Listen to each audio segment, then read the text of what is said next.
আজ 11ই ফেব্রুয়ারি 2024।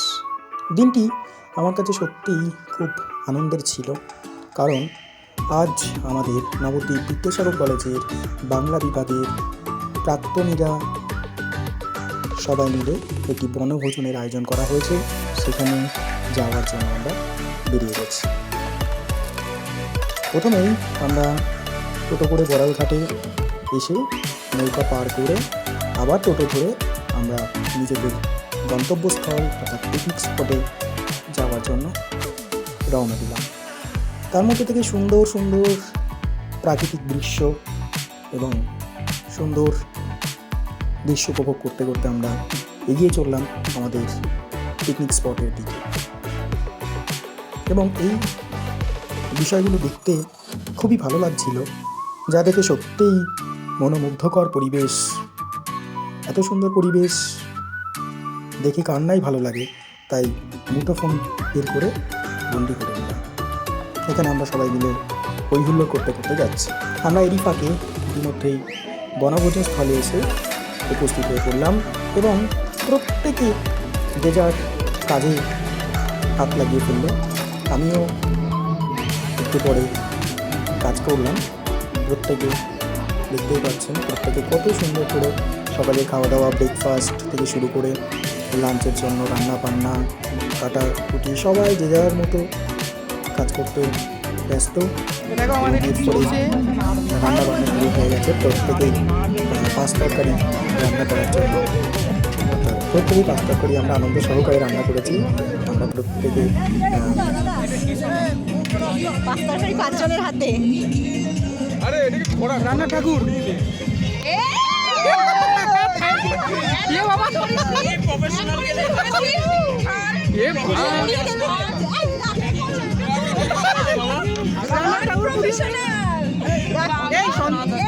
ছবি ভর্তা হয়ে যাবে ভাই।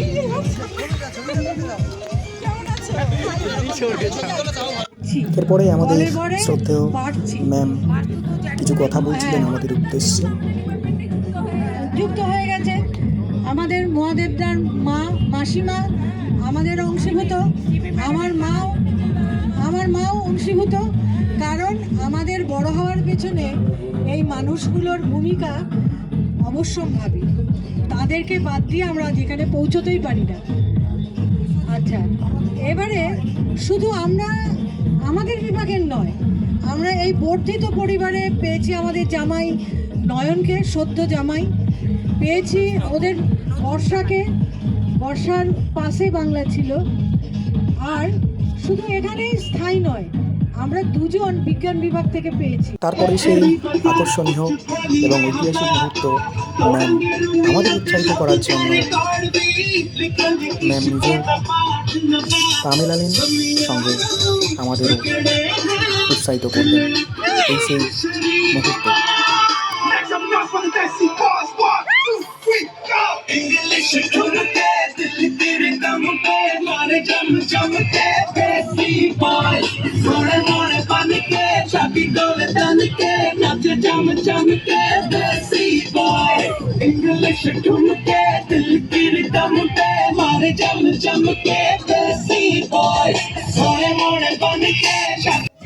এরপর স্টুডেন্ট, টিচার প্রত্যেকেই নৃত্যে সামিল হলেন এবং খুব ভালো লাগছিল এই মুহূর্তটা।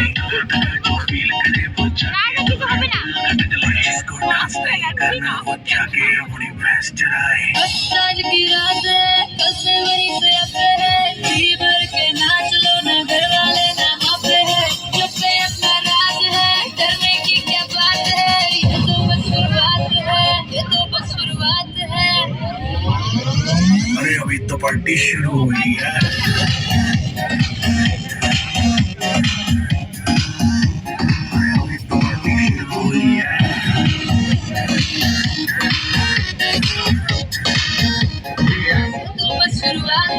बाद में न कहना कुछ भी, पहले ही दे तू वार्निंग, पार्टी चलेगी। এরপরে আমাদের দুপুরে লাঞ্চের জন্য প্রত্যেককে বসিয়ে দেওয়া হলো এবং প্রত্যেকে যে যার মতো খাওয়া দাওয়া করছে, সেই ছোট্ট মুহূর্ত তুলে ধরা হবে। এরপর আমাদের খাওয়া দাওয়া শেষ হয়ে গেলে একটু বিশ্রাম নিয়ে তারপর আমাদের বাড়ির দিকে আমরা সবাই প্রত্যেকে রওনা দিলাম। আমাদের গন্তব্য নবদ্বীপ। যেহেতু এখান থেকে কোনো টোটো ছিল না, তাই আমরা প্রায় 10 কিলোমিটারের বেশি পথ পায়ে হেঁটেই রওনা দিলাম গন্তব্যের দিকে। এবং আমরা প্রত্যেকে রাস্তায় সুন্দর করে গান করতে করতে এবং হই হুল্লোড় করতে করতে আমরা নিজেদের পথে পাড়ি দিলাম।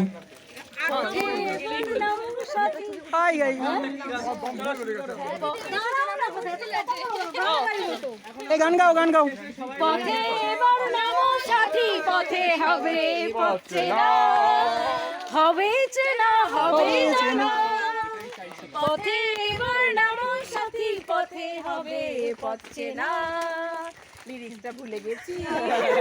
বলছি আধ ঘন্টা লাগবে ঘাটে যেতে, এখান থেকে আধ ঘন্টা লাগবে। এই আধ ঘন্টা লাগুক না 1 ঘন্টা লাগুক, কোনো চাপ নেই। ঘাটে যাবি শেষ ঘাটে? বাজার অব্দি গিয়ে টোটো ধরবো, চলো। আচ্ছা না টোটো লাগবে না, একদম হাঁটতে চলো না, কোনো চাপ নেই।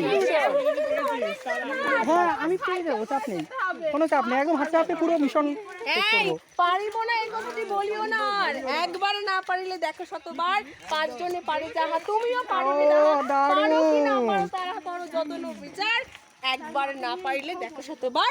এখন হাঁটো, চলো। হ্যাঁ বলো। ম্যাম, আমরা বনভোজন সেরে প্রায় 10 থেকে 12 কিলোমিটার রাস্তা আমরা হেঁটে এখন টোটোতে করে আমরা সবাই বাড়ি ফিরছি। আপনারা ভালো থাকবেন, কোনো চিন্তা করবেন না, আসছে বছর আবার হবে, বছর বছর এগিয়ে যাবে। পুরানো সেই দিনের কথা ভুলবি কি রে, হায় ও সেই চোখের দেখা প্রাণের কথা, সে কি ভোলা যায়। পুরানো সেই দিনের কথা ভুলবি কি রে, হায় ও সেই চোখের দেখা প্রাণের কথা, সে কি ভোলা যায়।